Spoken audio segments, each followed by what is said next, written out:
I don't know. I think like the Kriya yoga school like creates like a thoughtfulness in me, and I've become more self-aware and detached, but still, I don't know, I'm detached from my ego, even though I'm struggling financially at the same time, and just approaching my problems more mindfully, and I don't know, the figuring out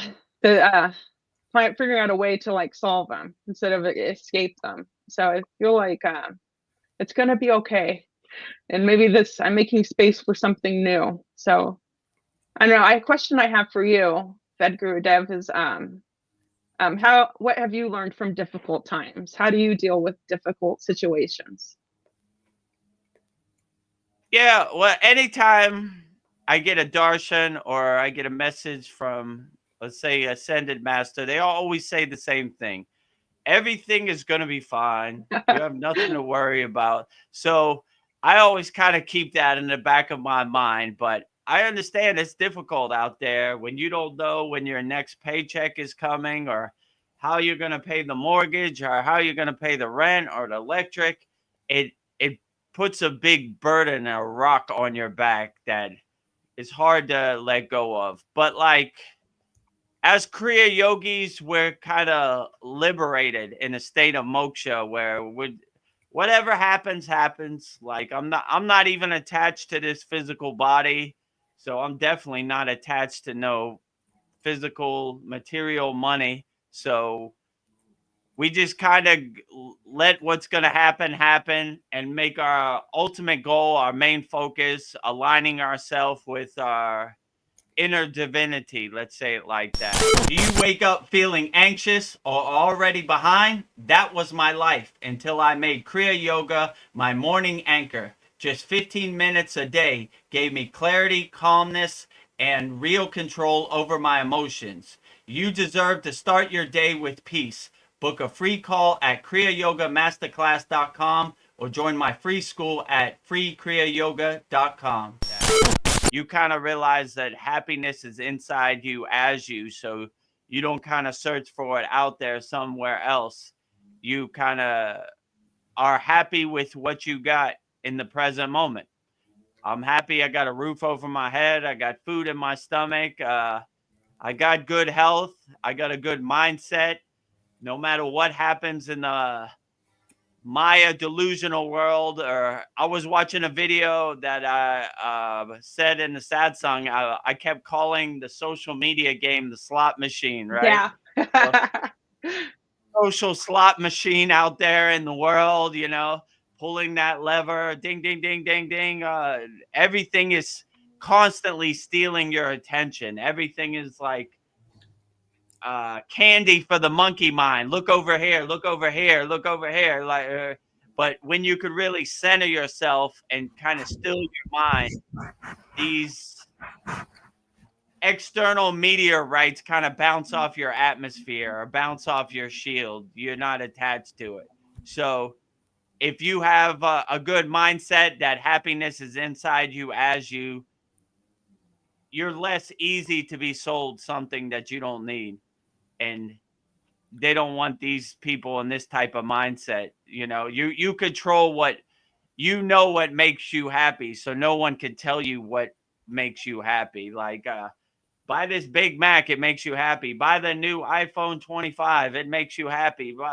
Do this, buy a car. Your neighbors will think you're cool, like whatever. You're gonna get girls if you have this nice red car.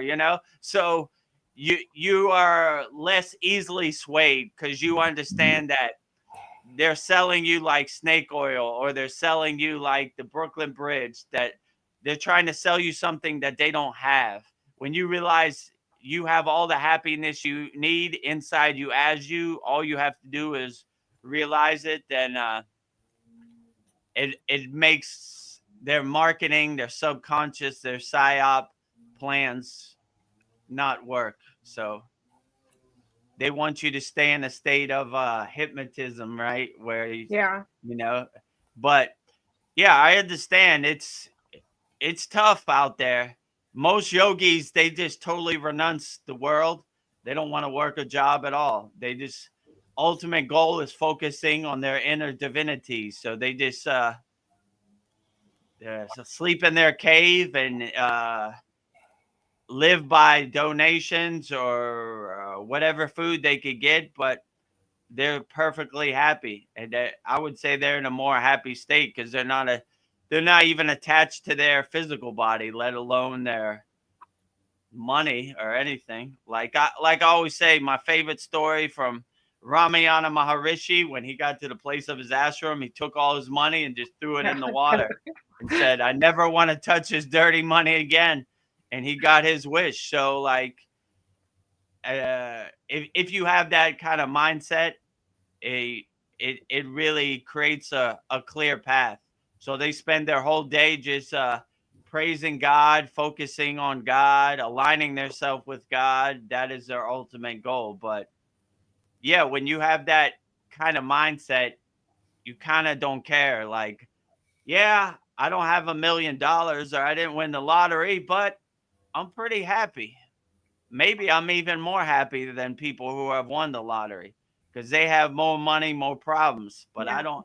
I don't have money, so I'm not really attached to it. It comes, it goes. What can you do? You know. So Yeah.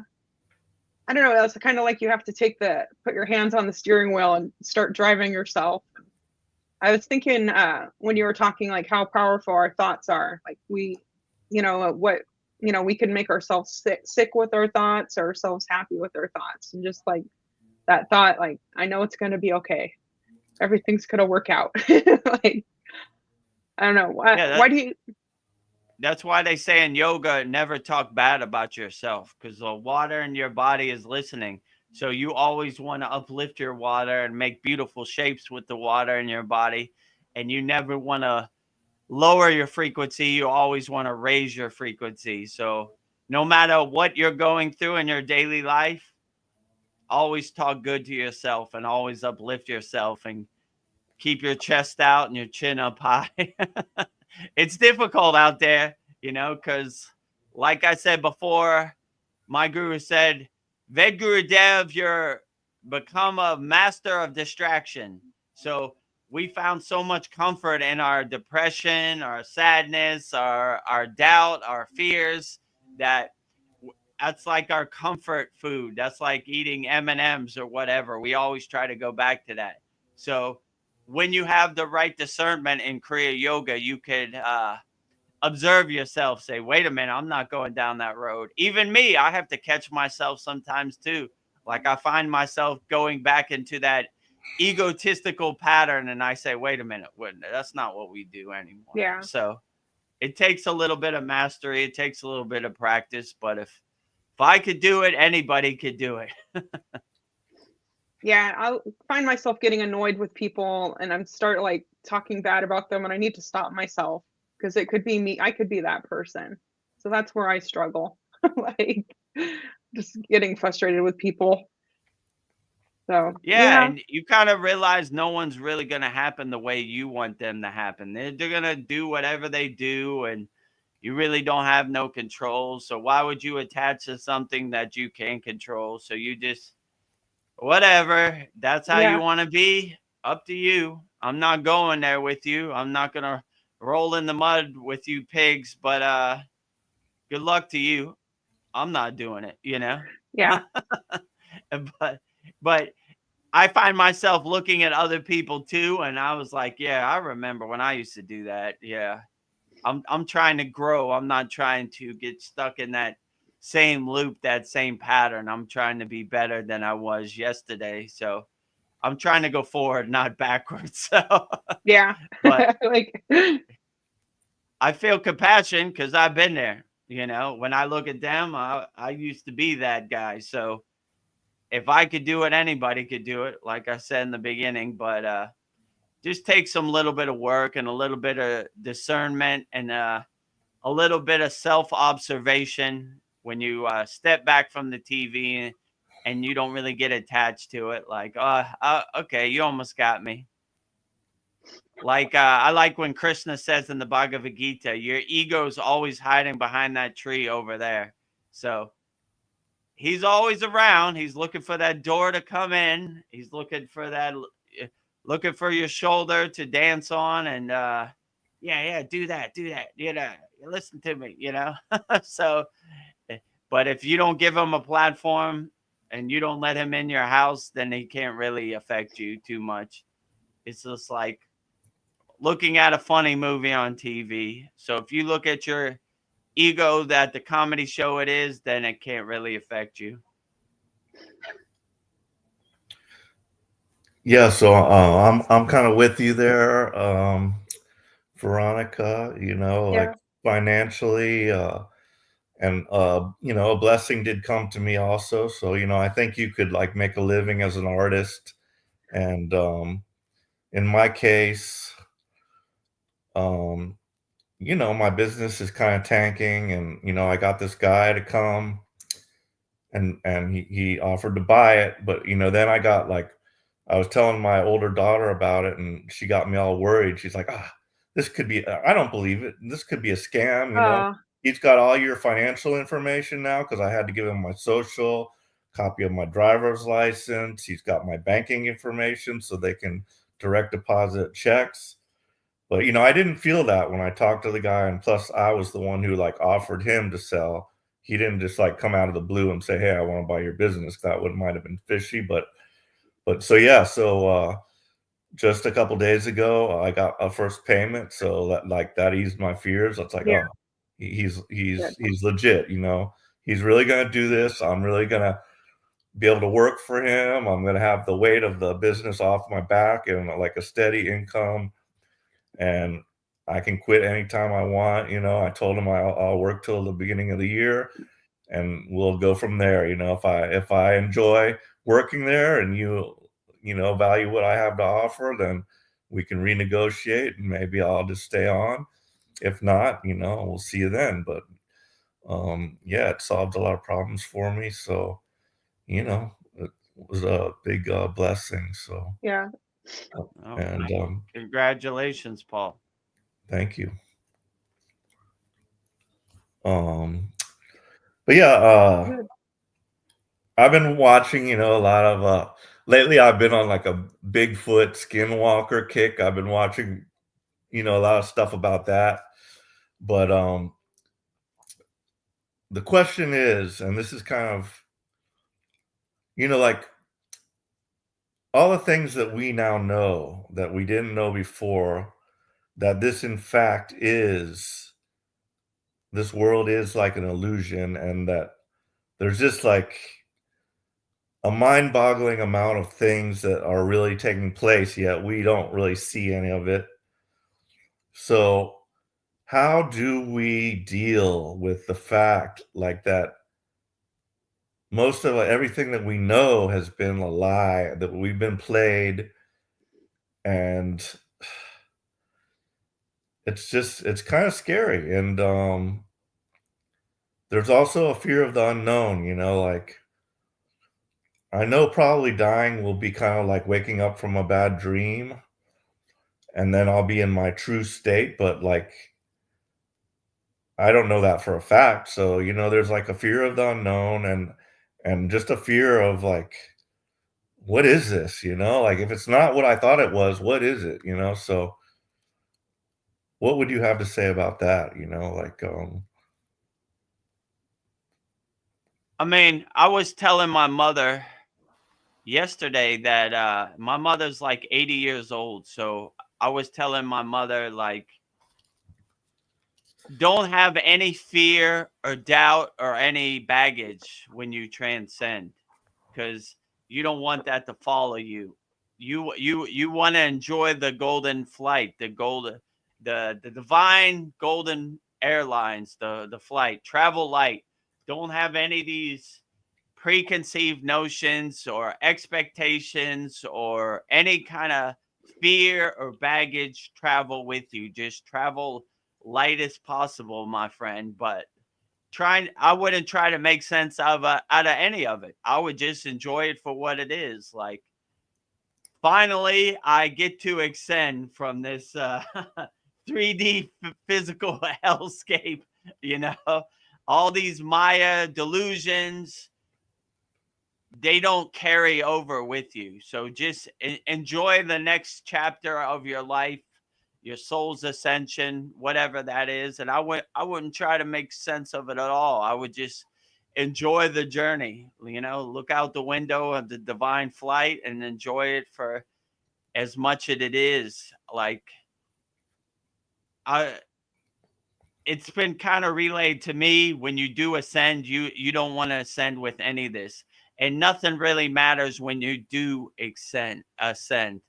It's just about enjoying the journey and going into the light for what it is, like, congratulations, your soul upgraded, it ascended. So I wouldn't even try to think about it. I wouldn't try to make sense of it, because once you go down that rabbit hole, then it puts these thoughts in your mind. That's why when we do the practice of samadhi, we try to do a practice called sudi, which is basically let go, detach, let go, because you don't want these things to come into samadhi with you, because it's going to hinder your samadhi state or your state of being. So you always want to kind of be in a state of emptiness or like blankness, no matter anything you do in a higher vibrational state, I would say. So even in samadhi, like the pre-transition into samadhi, it's just like a white room where there's nothing to attach to, there's nothing to look at. So you just basically are forced to go inside you as you. So I would just say, I wouldn't worry about anything. Let it happen the way it should happen. And what other people say, that might not translate to you, because you're a different person and a different spiritual level. So I wouldn't get attached to anything. I would just enjoy it for whatever it is. Like when I went up the Himalayan mountains, I could have been like, man, it's super cold up there. What happens if I twist my ankle on a rock? How am I going to get to the hospital if I break my leg? These are kind of putting things in the universe out there that you don't want attached to yourself. So I would try to keep as empty as possible and just enjoy the journey. So when I went up the Himalayan mountains, I enjoyed the waterfall. I enjoyed the very hard wind. I enjoyed all the millions of rocks as much as I could, because I wanted to enjoy the experience. So whatever experience is put in front of you, I would just enjoy it. I definitely wouldn't be in a state of fear. I definitely wouldn't try to make sense of it. I would just go with the flow and see where it takes you. That's basically my plan in Kriya Yoga also. I just see where it takes me. I don't know where it's taken me, but I'm enjoying the ride, and it's been a great adventure so far. So let's see where it ends up. So when you had this conversation with your mom, what brought that up? Was she in any fear of death, or was she talking about that type of thing with you? And what does she think of your yoga practice and everything? I mean, she didn't bring it up. It just kind of came out of nowhere. Sometimes I get these darshans. My mother is getting up there in age. She's 80 right now, and we're all not going to get out of here alive. Let's be honest. So my father, when did he die? My father died 5 years ago, so I didn't get the chance to have these conversations with him. So I basically prepare her. If something happens and I'm not, it's going to take me a couple days to get back to America. If something happens, prepare your mind, be in the right mindset, and basically don't be in a state of fear. Congratulations, you won the divine lottery. You're ascending. All Kriya yogis, majority of their songs are all about transitioning into a state of Mahasamadhi. So all the songs we sing are basically, I can't wait to take the golden flight. Some yogis like Yogananda, they just say, tomorrow, this is going to be my last day. So say say your piece, then they physically transcend when they want to. It's called Mahasamadhi. So I don't know. Sometimes I just say stuff that just comes up. Like when I come on the sad song, I don't really have anything I had prepared to say. I just say what comes out. So I just told her like that, just in case, do me a favor and make sure you don't carry no baggage with you on the divine flight. Travel light, my mother, like no fear, no expectations. Don't try to make sense of it. Yeah, forgive everything. Let everything go. Like whatever happened, that's the way it happened. It was all. How can I say this? The spiritual wrestling predetermined. It happened exactly the way it should be, and I'm grateful for the way it did happen, and I have no doubts or anything. And if you get in that state, it'd be harder for you to come back also. So I did everything I wanted to do. I feel pretty good about it. And well, Vedguru Dev, you got to go back because of this. Nope, I'm good. I did it.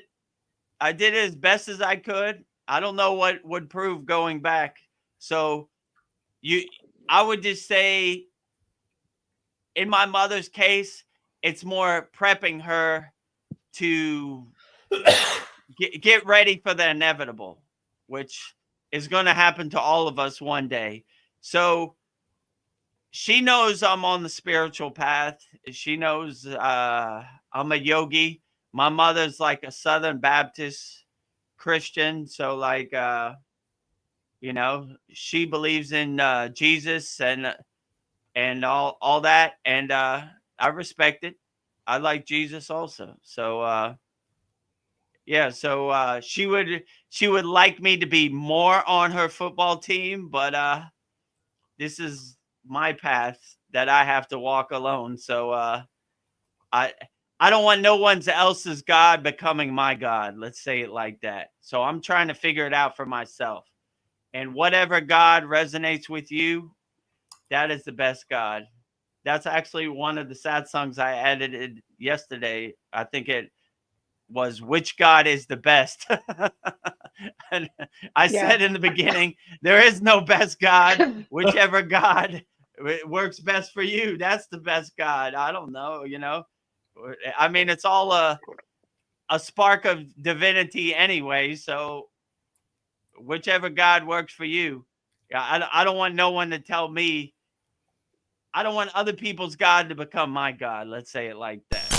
If life feels like too much, like you're barely holding it together, you are not alone. I was there too, until I found Kriya Yoga and made it my daily reset and my spiritual anchor. If you're seeking that kind of lifeline, start with the free school at freekriyayogamasterclass.com or book a free call at kriyayogamasterclass.com. If this video resonates with you, drop a comment, click like, and don't forget to subscribe for more Kriya Yoga daily videos. And click this video right here.